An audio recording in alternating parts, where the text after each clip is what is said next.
Hello everyone, this is Debbie. I just wanted to share another project with you.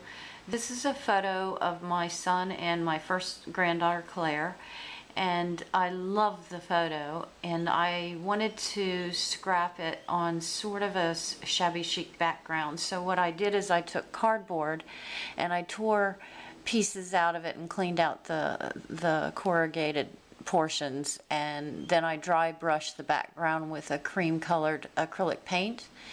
And then I believe it was on a Carol Duvall episode on DIY Network, before they took it off air, I saw where someone had taken paper napkins and had separated the layers and decoupaged with it.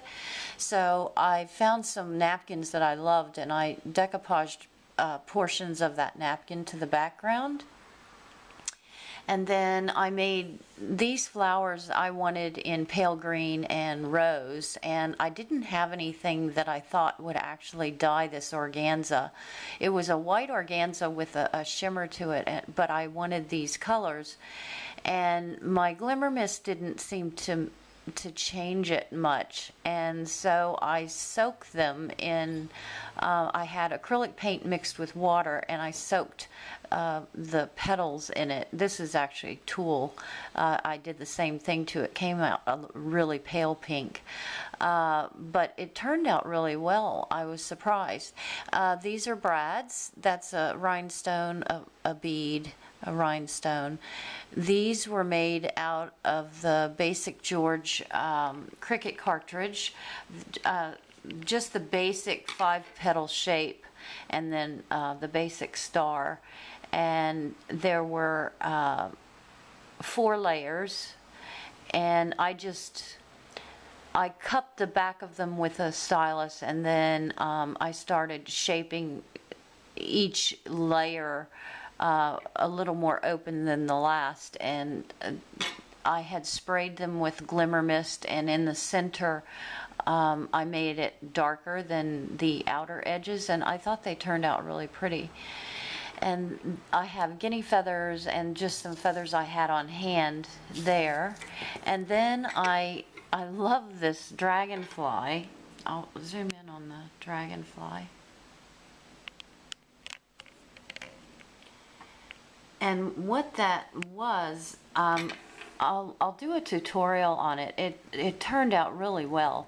I just had some beads in my stash, and I didn't really have any instruction for it, but I just started threading beads on, and you know, as I got to a certain point, I was actually looking at a dragonfly, and I just tried to, you know, mold it from there, and this is how it turned out, and I was really happy with it. But I wanted the wings to look like a real dragonfly wing, so this is actually, I just put white glue around the edges of the wings and laid them on top of a piece of tulle, and then when it dried, I trimmed around the outside edge of the wire. And then if you see this, I'm not sure if you can tell, but it turned out so beautifully. It made them almost iridescent looking. I used glitter glue and just stroked it across in places on the wings to make it look like the dragonfly wing looks, and I'm really happy with it. These are Tim Holtz tattered florals, just using regular paper. It's not cardstock.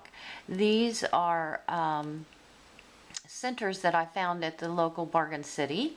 This is just a vine with flowers that I had drawn, and I just make copies of it so I can cut it out and use pieces of it when I want. And I just colored in the berries here with a Copic marker. And that's it. This was a tag that I had. This is from the George and Basic Shapes cartridge that I have for my Cricut, and I embossed them with embossing powder. And I think that's about it, but I wanted to share it with you because I love it. I use it as a photo on a shelf on my wall because it just, I don't know, I love looking at this photo, so I wanted it out where I could look at it. So thank you for looking.